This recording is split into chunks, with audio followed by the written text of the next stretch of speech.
Or two.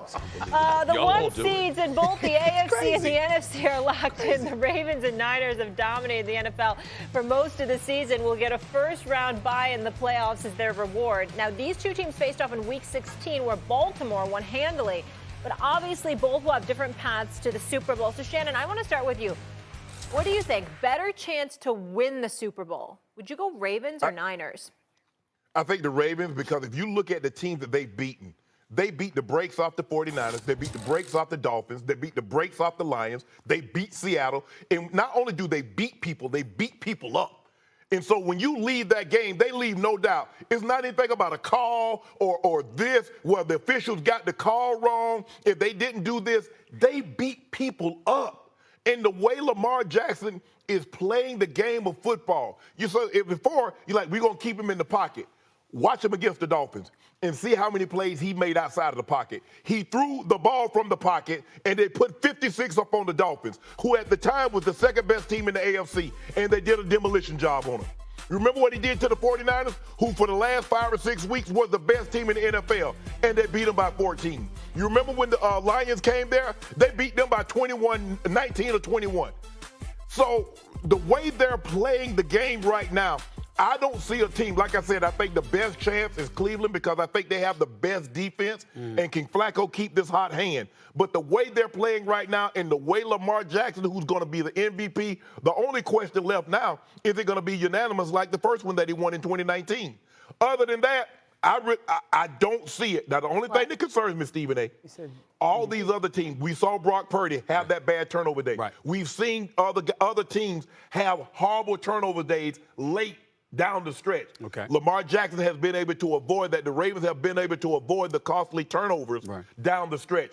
If they don't have a game where they turn the ball over 3 or 4 times, it's going to be hard-pressed for somebody to go to M&T and beat them. Go ahead, Dan. Yeah. So Lamar's the MVP? Yes. Oh, I'm just asking. I'm just asking. Who's your MVP? I've been saying Lamar for a month, and he's been saying Brock. He just caught on. Is that what you're trying to say? I just want to clarify, Shannon. Every betting site, before Lamar went to San Francisco and did what he did, had Brock Purdy. We said the winner of that ball game would leave as the MVP. Yes, we did. You making it seem like Lamar Jackson was running away with it when the betting public, every betting site, had Brock Purdy in the front. I don't care about what the betting site said. He's actually not doing that, Shannon. What he's doing is I just want to ask him a question. Revealing he ignores us. In other words, we said something, and then he ignores it. He omits that part and brings in the other stuff. Just like what Shannon just said. We said going into the San Francisco game, you left that out. All you said was, well, I had him. But, you guys did it. No, we said, that's the game we're going to see. That's what we said to you going into the game, but you left that out. Lamar's the MVP. I just wanted to Did you pick him at the beginning of the season? I don't care about the betting sites. Did you have Lamar Jackson as the MVP and start the season? Look how defensive. No, you had Josh Allen. I don't know who I picked to start the season. That's 4 months ago. Don't look up to the left. That means that's a lie. To start the season, I don't know. Go ahead, Orlovsky. Go ahead, Dio. I think either team. I think the most interesting parts of both of these conversations, probably more so for Baltimore, is this. In 2019, Baltimore was the 1 seed.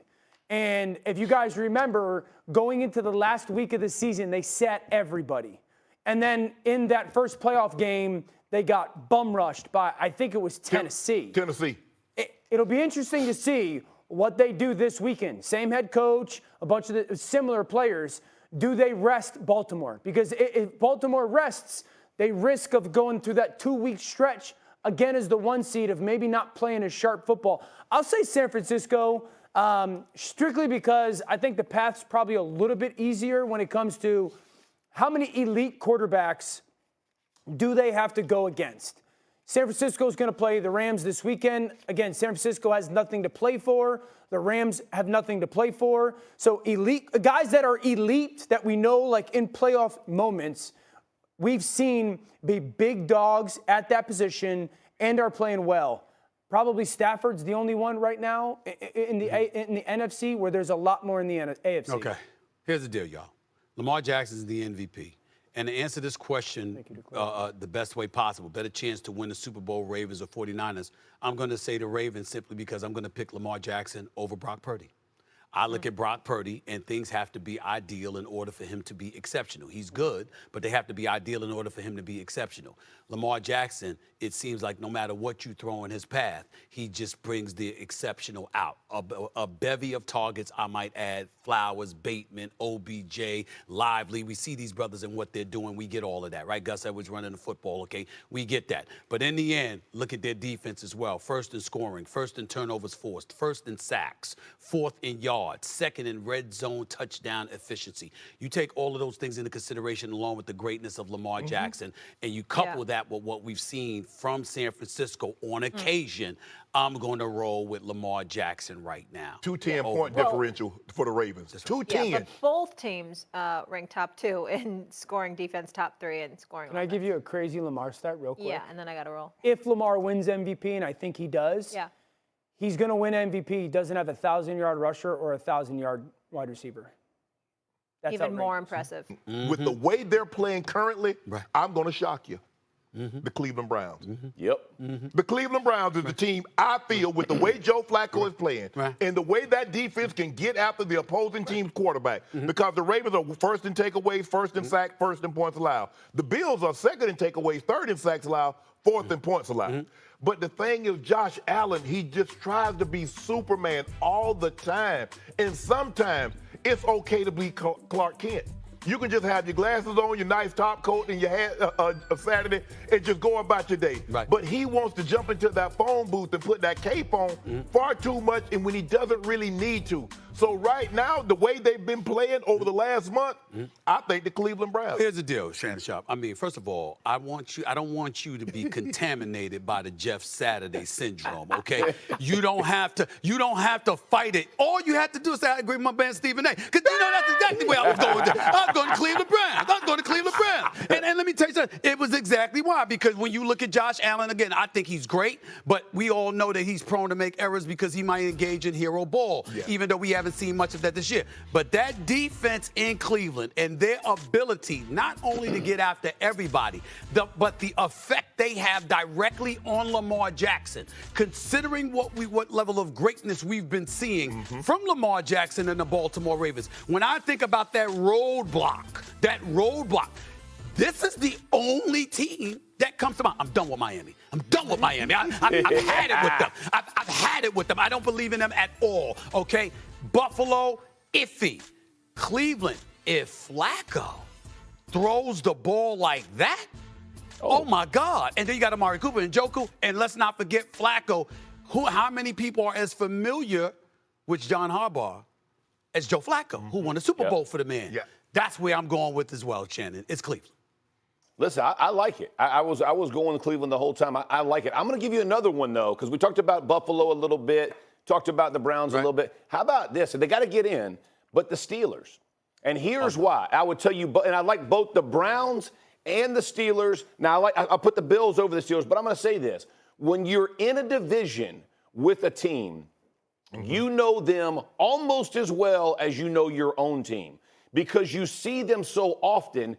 There are very few tricks still left in the bag. You understand where the explosive plays are coming from. You understand how you have to play Lamar Jackson if you're on defense, or you know how you get to play the run style or the blitzing style that Baltimore wants to give you. And I think when you talk about teams that are familiar with the Ravens, that gives you the best chance. And that's just facts of playing football, because familiarity gives you some level of confidence, whereas when you're the Dolphins or even the 49ers the week before, you walk out and Purdy throws 2 interceptions, all of a sudden your head's spinning. You're like, how do we get back in this game? Very, very rarely with a division opponent is there a blowout, and it's for very good reason, because you're familiar with the opponent. You know what? I've improved my health. I'm eating better. I'm taking care of myself, whatever. But the one thing that has made me sick is the Steelers. You can't score all season long. The season's over in everybody's eyes. All right, and then the last 2 weeks with Mason Rudolph as your quarterback, you're going to score 30 both games, 30 and 34. I mean, it's sickening. I was so ticked off. But this is what we have. But I'm not getting caught up with the Steelers. I'm not falling for that. I thought you was a fan. I am, but I need a quarterback. Mason Rudolph ain't the answer. I need a quarterback. SA, I got to hit the top of the hour, and I want to make sure. Đây thì các bạn sẽ thấy là mình có thể cầm được cái phần sợi dây treo lục điểm này đúng không? Tiếp theo là mình sẽ đi trang trí ở giữa này và mình sẽ trang trí ở ba góc còn lại của cái hình này. Thì đối với cái phần ở giữa nhé, thì các bạn sẽ sử dụng cho mình cái phần tờ giấy màu hồng đi. Cái phần tờ giấy màu hồng này thì các bạn sẽ cắt thành 3 hình trái tim nhé. Mình sẽ cắt thành 3 hình trái tim và 3 hình trái tim này thì chắc chắn là nó phải bằng nhau nhé các bạn. Đây, mình sẽ cắt 3 hình trái tim như này. Và các bạn sẽ căn với cái phần tờ giấy màu vàng làm sao mà để cho cái hình trái tim này nó không bị quá to so với cái hình màu vàng nhé. Rồi, tiếp tục này.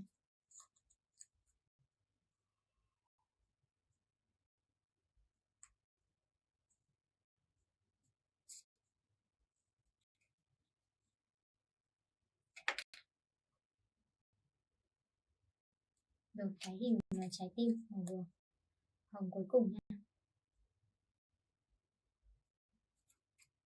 Thay vì các bạn để màu hồng đằng trước thì các bạn có thể để màu xanh nhé. Thì đó là cái phần màu sắc thì các bạn tự phối với nhau.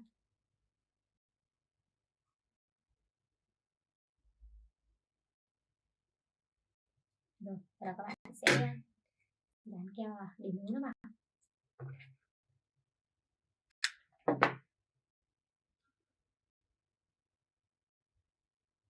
Các bạn dán vào đây giúp mình. Rồi, tiếp tục cái phần mặt bên này. Các bạn dán keo vào đây. Rồi, như vậy là mình đã có được một cái hình trái tim như này nha các bạn. Cái hình trái tim như này để trang trí này thì các bạn sẽ dán cái hình trái tim này, dán lên cái phần giữa, dán lên cái phần ở giữa của cái hình trang trí màu vàng nhé. Các bạn dán keo vào đây. Các bạn sẽ dán lên như này. Rồi, ở đây thay vì màu hồng đúng không? Thì ví dụ các bạn có thể để cái phần màu xanh mà cũng được. Thì mình có hai màu hồng và màu xanh thì các bạn cũng sẽ sắp xếp cái vị trí như nào để nhìn cho nó thuận mắt và nhìn nó sẽ hợp với cái phần màu sắc của các bạn là được nhé. Và cái phần cuối cùng nhé, mình sẽ đây, mình sẽ sử dụng cái phần màu xanh này nhé các bạn. Mình sẽ sử dụng cái phần màu xanh thì mình sẽ cắt thành cái phần hình giọt nước nhé. Các bạn sẽ cắt nó ra này. Và các bạn sẽ dán thành cái hình giọt nước, hoặc là các bạn sẽ không cắt thành cái hình giọt nước mà các bạn sẽ cắt thành những cái hình nào đó mà khi mà các bạn dán lên đây thì các bạn đã thấy nó phù hợp với cái hình của mình là được nha. Bây giờ thì mình sẽ thử cắt này. Đây, mình sẽ cắt nó thành cái hình giọt nước như này.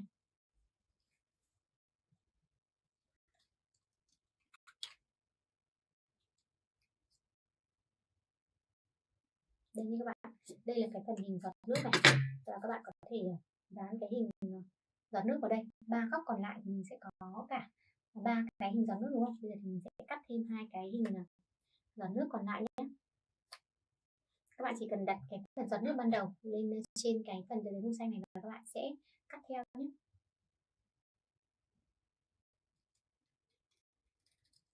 Đây, tiếp tục này. Cắt bên này nha.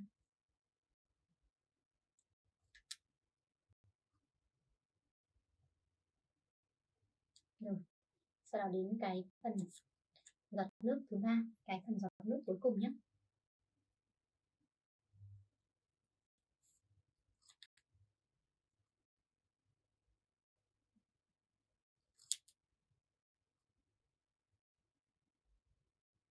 Rồi, sau đó thì mình sẽ dán cái phần này lên trên ba góc nha. Một này, các bạn dán vào góc bên này. Rồi, mình đã bị dán nó vào bàn rồi.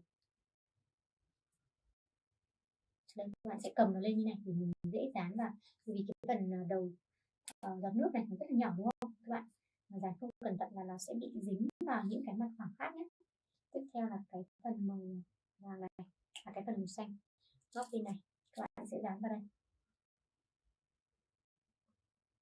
Rồi, và cái phần giọt nước cuối cùng nha, thì các bạn sẽ dán xuống bên dưới của cái rồi, dán xuống bên dưới cuối cùng nhé.